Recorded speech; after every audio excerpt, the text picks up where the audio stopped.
Welcome to the Deep Dive. Today we're jumping into something, well, pretty much everyone encounters. Fast food. You know that taste. Yeah. That oddly perfect flavor that just keeps you wanting more. We're going to unpack the surprising science behind why that happens. This deep dive pulls from some really fascinating stuff in the chemistry of addictive fast food flavors. Our mission really is to figure out how food engineers use, well, precision chemistry, aroma science, even texture tricks, to make these meals so incredibly craveable.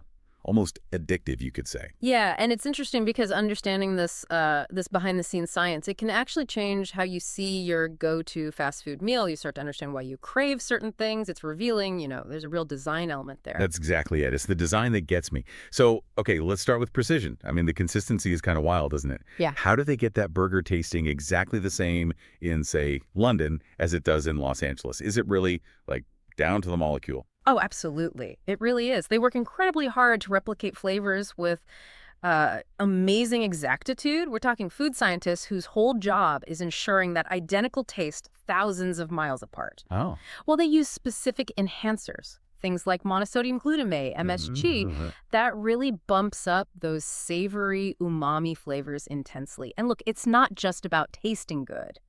It's about hitting the reward centers in your brain so precisely, in fact, that it can actually override your natural signals for being full. Wow. Making you want more, even if your body, doesn't strictly need it. That's a powerful thing they're doing.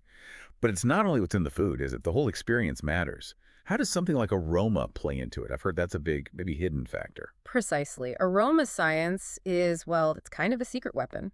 Really? Yeah, because smell has this huge direct influence on how we perceive taste, often more than we even realize. Think about artificial caramelized onion smells. Makes a burger seem like it just came off a grill. Right, okay. Or those vanilla, buttery notes in pastries. Makes them smell irresistible.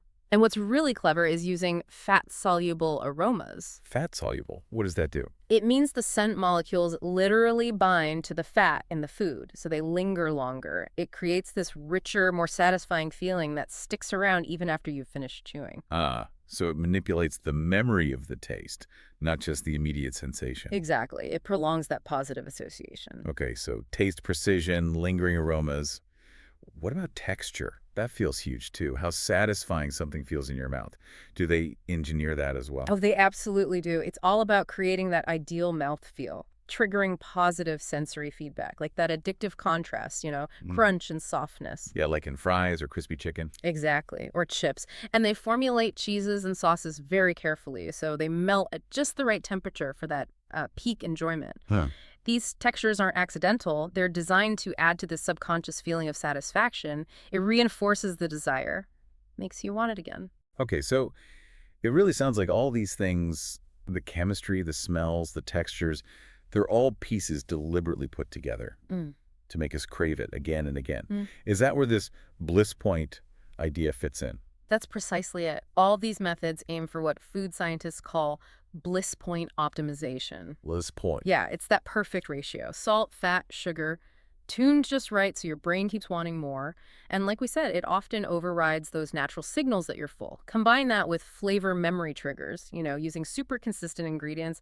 Customers just naturally link that specific brand with a deep satisfaction. So consistency builds the memory trigger. Right. It's Yeah. about crafting this reliably pleasurable experience every single time. Makes it very hard for your brain to resist that next craving. So wrapping this up then, it's crystal clear. Fast food isn't, just thrown together. It's engineered scientifically, right down to the molecule level, for consistency, for craveability, from that bliss point calculation of salt, fat, sugar, to the engineered textures, those lingering smells.